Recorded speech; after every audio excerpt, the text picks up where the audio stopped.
saudaraku yang terkasih dalam Tuhan, sangat senang bisa berjumpa dengan saudara kembali di hari ini dalam pembelajaran firman Tuhan. Doa dan harapan saya semua kekasih Tuhan sehat dalam lindungan Tuhan. Dan apapun masalah saudara, tetap percaya Tuhan pasti menolong saudara.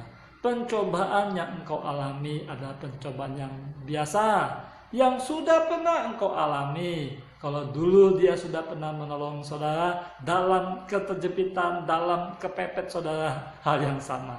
Yesus Kristus tetap sama, baik kemarin maupun hari ini dan sampai selama-lamanya.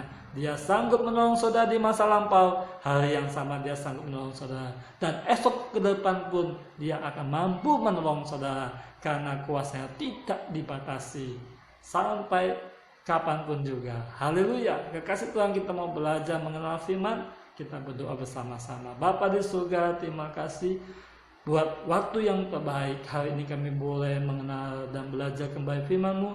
Tuntun kami untuk melakukannya agar kami boleh hidup semakin hari semakin baik dalam dunia ini. Dalam nama Yesus kami berdoa. Haleluya. Amin. Tema kita hari ini tentang kekudusan. Hidup kekristenan dituntut untuk menjadi hidup yang kudus. Sekali lagi, Allah di surga tidak bersentuhan dengan dosa. Surga kita surga yang kudus. Sekali iblis berbuat dosa, ingin meninggikan dirinya sama seperti Allah, diturunkan oleh Tuhan Allah dari surga ke dalam dunia.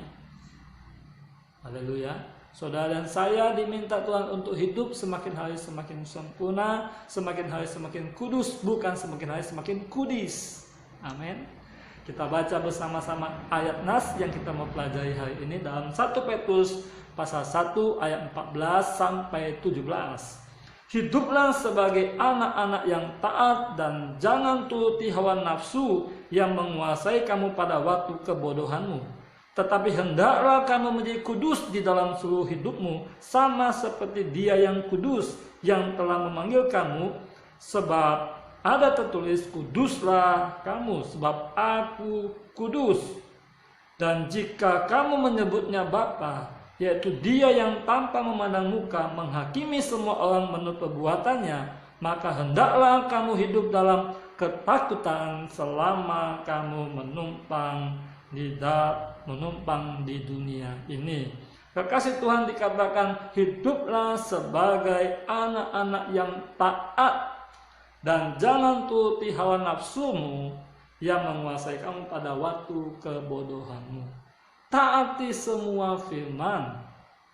Yang satu dikerjakan, yang lain jangan diabaikan. Karena kita ini dikatakan hanya menumpang di dalam dunia. Saudara dan saya bukan pemilik dunia. Apapun yang hari ini Tuhan sudah percayakan kepada saudara dan saya, entahkah rumah, kendaraan, dan sebagainya, itu hanya titipan. Ada yang Tuhan percayakan titipannya yang lumayan ada, tapi ada yang titipannya sederhana. Saudara mengucap syukur di dalamnya. Semuanya itu hanya titipan dan kita hanya menumpang di tanah di dunia ini. Rumah kita sesungguhnya adalah surga, karena kewargaan kita adalah warga negara surga. Sejak saudara dan saya mengaku dengan mulut, percaya di hati Yesus sebagai Tuhan dan mentaati firman Tuhan, maka 2 Korintus pasal 5:17 dikatakan, sebab siapapun yang ada dalam Kristus, ia adalah ciptaan yang baru, yang lama sudah berlalu, sesungguhnya yang baru sudah datang. Apa yang lama? Yaitu perbuatan manusia lama kita, karakter lama kita. Itu harus ditanggalkan dan kita harus masuk menjadi manusia yang baru, menjadi sempurna seperti Kristus. Memang ada proses. Ada proses untuk mencapai seperti Kristus. Dikatakan adalah hiduplah sebagai anak-anak yang taat. Taat saudara. Tetapi ingat, dikatakan juga ada jangan turuti hawa nafsu yang menguasai kamu pada waktu kebodohanmu. Ternyata ada waktu-waktu di mana kita posisi bodoh. Nah, kalau kita baca ya, jangan turuti hawa nafsu yang menguasai kamu pada waktu kebodohanmu. Di dalam posisi kita bodoh ini, di dalam posisi kelemahan kita, jangan turuti. Karena di firman Tuhan yang lain dikatakan daging, roh memang penuh tetapi daging kita lemah. Nah, dalam kelemahan daging ini, pada waktu posisi daging lemah, jangan dituruti saudara. Jangan turuti kedaginganmu. Tetap taati firman. Nah, seringkali banyak anak Tuhan yang lemah dalam saat kedagingan ini. Ketika daging dalam lemah, di dalam kelemahan daging, dan membiasakan untuk, ya aku kan manusia biasa, penuh dengan kelemahan, ya wajar aku jatuh dalam dosa. Ini yang tidak boleh saudara. Kenapa? Karena Alkitab mencatat, hiduplah sebagai anak-anak yang taat sekalipun pada waktu kebodohanmu datang, kelemahanmu datang. Karena manusia tentu masih punya kelemahan, dan saat kita lemah itulah maka kita minta Tuhan memberi kita kekuatan, sebagaimana Paulus mengatakan saat dia sedang sakit, Tuhan angkatlah duri dalam dagingku ini. 3 kali ia berdoa kepada Tuhan Allah, dan Tuhan berkata begini, cukuplah kasih karuniaku bagimu Paulus. Di dalam kelemahanmu lah di situ ada kekuatanku. Saudara, pada waktu kita lemah, di dalam kebodohan kita ini, kita lemah, kita saat itu minta kekuatan Allah di sana. Makanya Yakobus pasal 4 ayat 7 dikatakan, tunduklah kepada Allah, lawanlah iblis, maka dia akan lari daripadamu. Haleluya, saudara. Ingat ya, ada sambungan-sambungan yang Tuhan sudah susun untuk menolong kita, solusi-solusi yang Tuhan buat. Pada waktu di sini dikatakan jangan turuti hawa nafsu yang menguasai kamu pada waktu kebodohanmu. Seringkali manusia itu ketika lemah, dia mengikuti hawa nafsunya. Hawa nafsunya ini. Ingat saudara, iblis dia tidak lagi menyerang mereka yang sudah jatuh dalam dosa. Karena toh itu teman dia sudah. Tetapi kita anak-anak Tuhan yang masih kuat, yang masih tangguh di dalam kuat kuasa Roh Kudus, kita ini sering kali dikejar sama dia, pagi, siang, sore, malam, 24 jam menjatuhkan kita, mencari celah supaya kita jauh daripada hadapan Tuhan. Nah, saat itu emang tidak bisa tubuh kita lemah, bisa saja saat kita lagi sakit, saudara. Karena alam ya, proses alam, bukan karena pola makan. Kita pasti lemah. Di sana kadang-kadang iblis mencoba menggoda kita. Nah, pada waktu dia menawarkan itu, ingat firman, taati firman, tolak iblis, saudara. Haleluya. Tidak ada yang lain kok. Dosa-dosa yang seringkali yang iblis coba kepada manusia itu 3 hal yang sudah Tuhan pernah alami, kita juga pernah akan alami. Cobaannya sama, harta, cinta, tahta, kedudukan, pekerjaan, dan sebagainya, saudara. Jangan pernah kita terlibat di hawa nafsu itu. Tinggalkan, saudara. Orang-orang yang terjebak di dalam dosa, yang dulunya pemabuk lalu ditangkap Tuhan, bertobat, mencari Tuhan. Nah, dosa mabuknya ini akan diintai oleh iblis saat dia lemah, ketika dia punya masalah, ketika dia dalam kebodohannya, dia bisa mengikuti hawa nafsu yang lamanya. Oh, udahlah, aku minum aja lah. Ah, sudahlah, capek aku ngurus istri aku nih. Aku main, udahlah, ke PSK lagi lah, jajan lagi lah, ke pelacuran lagi lah. Ah, sudahlah, capek aku ngurus istriku nih. Ngoceh terus, ngomel terus, ujung-ujungnya main perempuan, nonton film porno, dan sebagai pelarian. Saudara, pada waktu hawa nafsumu, pada waktu kebodohanmu, jangan ikuti hawa nafsumu, saudara. Saat engkau lagi ada masalah istri, tanya ke Tuhan, introspeksi diri. Tuhan, apa yang salah? Minta kekuatan daripada Tuhan untuk aku memulihkan. Demikian juga istri, kalau suaminya sedang salah, jangan saudara langsung pusing. Wah, pulangan saja saya tempat mama saya, segala macamnya, saudara. Pelarian makan banyak-banyak, nanti saudara sakit. Pelarian beli minyak wangi banyak-banyak, nanti uang habis, dan sebagainya. Jangan kuasai hawa nafsumu. Haleluya. Tetapi dikatakan, hendaklah kamu menjadi kudus di dalam seluruh hidupmu, sama seperti Dia yang kudus dalam seluruh hidup kita, dalam segala aspek hidup kita. Tuhan minta kita semakin hari semakin kudus, bukan semakin kudis. Haleluya. Mengapa demikian? Sebab ada tertulis, kuduslah kamu sebab aku kudus. Allah kudus, Allah minta kita ini hidup dalam kekudusan, bukan dalam kekudisan.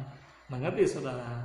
Kemudian, dan jika kamu menyebutnya Bapa, yaitu Dia yang tanpa memandang muka menghakimi semua orang menurut perbuatannya, maka hendaklah kamu hidup dalam ketakutan selama kamu menumpang dalam dunia. Selama kita masih hidup, selama kita hidup, dan selama kita bernapas, saudara, kita harus hidup dalam ketakutan kepada Allah, penghormatan kepada Allah. Ada mata Allah melihat dengan jelas setiap apa yang kita buat, setiap langkah kita. Bahkan Ayub mengatakan Allah melihat langkah-langkah kita. Daud berkata, tanpa seizin Tuhan ini rambut di atas kepala, maksudnya tanpa seizin Tuhan rambut ini tidak akan jatuh.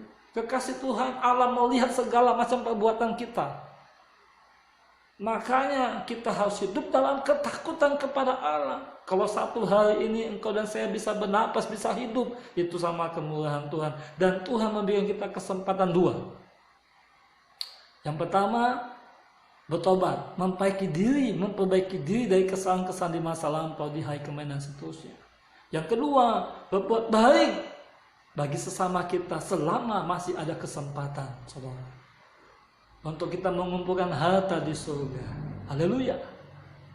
Tentunya berbeda, saudara. Ada harta yang di surga itu saya percaya ada banyak perbedaan. Orang yang mati kayak Paulus meninggal dunia sudah memberikan Injil dan sebagainya, berkorban, dipenggal kepalanya, hartanya tentu berbeda dengan di samping Tuhan Yesus pada waktu Yesus disalib, yang berkata, Tuhan ingat aku pada waktu engkau di taman Firdaus. Haleluya saudara. Mari kita hanya belajar bersama-sama saat kita mengalami situasi dalam kebodohan, dalam kelemahan, di dalam keterbatasan manusia, tetap kita taat akan firman. Jangan turuti hawa nafsu kita. Jangan kita pernah berlari kepada keduniawian kita di masa lampau. Ya sudah, kalau begitu, kalau kamu model begini, saya kembali lagi. Seringkali setan tawarkan kita untuk kita memuaskan diri kita kembali, memuaskan hawa nafsu kita, memuaskan pelarian kita. Yang punya masalah orang lain, yang punya masalah tapi kita menyakiti diri sendiri, saudara. Coba perhatikan, saudara. Renungkan perkataan saya ini. Ketika engkau lagi punya dalam kebodohanmu, dalam masalahmu, apa yang engkau sedang lampiaskan? Kadang-kadang hawa nafsumu. Nah, kalau ini terjadi, bertobat mulai sekarang. Sebab kerajaan surga sudah sangat dekat. Kedatangan anak manusia sudah tidak lama lagi, karena Wahyu berkata, aku segera datang, saudara. Kita tidak perlu mendengarkan khotbah tentang apa saja itu, maksudnya COVID lah, inilah itulah ini. Enggak, Wahyu sudah berkata kok aku segera datang, bisa malam ini, besok lusa, bisa besok pagi dan sebagainya, saudara. Itu sebabnya setiap hari kita waspada, berjaga-jaga supaya engkau dan saya diangkat Tuhan ke surga, hidup semakin hari semakin kudus. Saat waktu kebodohan itu datang, saat kelemahan kita datang, saat masalah datang, jangan turuti hawa nafsumu, saudara, tetapi taatilah firman Tuhan supaya engkau kuat. Saat ada masalah, jangan lari dalam melampiaskannya dalam hawa nafsumu. Orang yang biasanya mabuk, ke tempat mabuk, ke kafe lagi, main perempuan lagi dan sebagainya. No. Hidup dalam kekudusan Allah. Datang kepada Tuhan. Hubungi para hamba Tuhan, hubungi pendetamu, hubungi gembalamu, hubungi pastormu, minta dukungan doa. Aku punya masalah nih, tolong. Bukannya ada masalah, malah berlari memuaskan hawa nafsumu di masa lampaumu. Haleluya. Haleluya, saudara. Karena selama kita masih menumpang di bumi, kita harus hidup dalam ketakutan kepada Allah. Tiap-tiap hari, saudara. perhatikan langkah-langkahmu, engkau lihat ada Tuhan yang melihat. Bahkan dikatakan Roh Kudus itu bertahta di hati kita. Dia melihat kita, apa yang kita buat. Apakah kita sudah menyenangkan Tuhan atau belum? Kalau engkau menyenangkan Tuhan, tiba waktunya Dia sudah senang. Dia akan memberikan segala kebutuhanmu, segala keperluanmu. Dunia bisa goncang, tetapi orang yang takut akan Tuhan, orang yang hidup dalam kebenaran firman, dia tidak tergoncangkan. Haleluya, kekasih Tuhan. Janganlah jauh-jauh daripada Tuhan. Ngapain, saudara? Ngapain kamu jauh? Dekatlah kepada Tuhan, karena Dia sumber segalanya. Datang kepada Tuhan, minta kekudusan. Saat engkau punya masalah dalam kebodohanmu, di dalam keterbatasan manusia, jangan turuti hawa nafsumu, tetapi taati firman Tuhan. Datang kepada Allah, tunduk kepada Dia, Sang Raja. Lawan iblis dengan imanmu, maka dia akan lari daripadamu, saudara. Haleluya. Ingat, iblis tidak main-main. Dia berjalan keliling sama seperti singa yang mengaum-ngaum, hendak mencari korban untuk ditelannya hidup-hidup, sehingga engkau masuk bersama dia dengan ke alam baka, alam neraka jahanam. Kekasih Tuhan, banyak yang terpanggil tapi sedikit yang terpilih. Ingat itu baik-baik. 2 orang di ladang, 1 diangkat, 1 tinggalkan. 2 orang di tempat tidur, 1 diangkat, 1 tinggalkan. Jangan sampai engkau ditinggalkan. Jangan sampai hanya pasanganmu yang diangkat. Engkau dan pasanganmu dan keluargamu harus diangkat bersama-sama Tuhan dalam kemegahannya ketika Dia datang kedua kali bersama malaikat-malaikat yang kudus. Engkau dan saya, setiap kita yang percaya kepada Yesus yang melakukan firman, bersama-sama diangkat ke surga yang mulia, menyambut Tuhan di angkasa. Oh, haleluya. Indahnya berjalan bersama Tuhan. Ingat, kekasih Tuhan, hari ini kita sudah belajar memahami firman. Sekali lagi, kuatkan hatimu. Dalam setiap masalah kebodohan datang tiba-tiba dalam hidupmu, jangan berlari dengan memuaskan hawa nafsumu, tetapi taati firman Tuhan. Tunduk kepada Allah, lawan iblis, dan hiduplah dalam kekudusan. Sekarang selama kita menumpang dalam dunia, kita harus mengalami ketakutan akan Allah.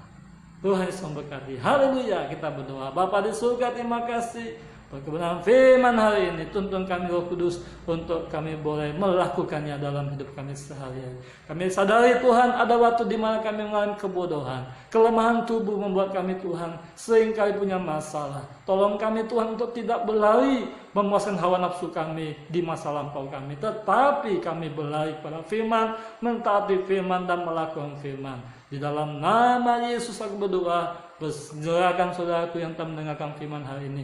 Jika mereka hari ini seringkali masih memuaskan hawa nafsu mereka dengan kebodohan mereka, Tuhan ampuni anakmu, bahwa mereka bertobat sebab kerajaan Allah sudah sangat dekat. Tuhan, aku berdoa juga untuk saudaraku yang hari ini punya sakit penyakit. Kasih Tuhan, jika engkau sedang sakit hari ini, pegang bagian tubuh yang sakit. Jika engkau percaya bahwa mukjizat Tuhan tidak dibatasi ruang dan waktu, aku berdoa dalam nama Yesus, oleh biru-biru darah Yesus, jadilah sembuh setiap sakitmu. Dan setiap masalah yang kau hadapi hari ini, ekonomi, keluarga, dan pekerjaan, Tuhan Allah menolong engkau dengan hikmat-Nya, menolong membantu engkau menyelesaikan satu persatu masalahmu. Dalam nama Yesus aku berdoa, haleluya, amin. Kasih Tuhan, jika saudara punya beban berat, masalah, ataupun apapun juga itu, saudara butuh dukungan doa, butuh tempat cerita, tempat sharing, saudara bisa hubungi nomor WA atau nomor HP saya yang ada di bawah ini, sehingga kita bisa saling berkomunikasi. Siapa tahu ada solusi yang Tuhan berikan kepada saudara. Tuhan Yesus memberkati.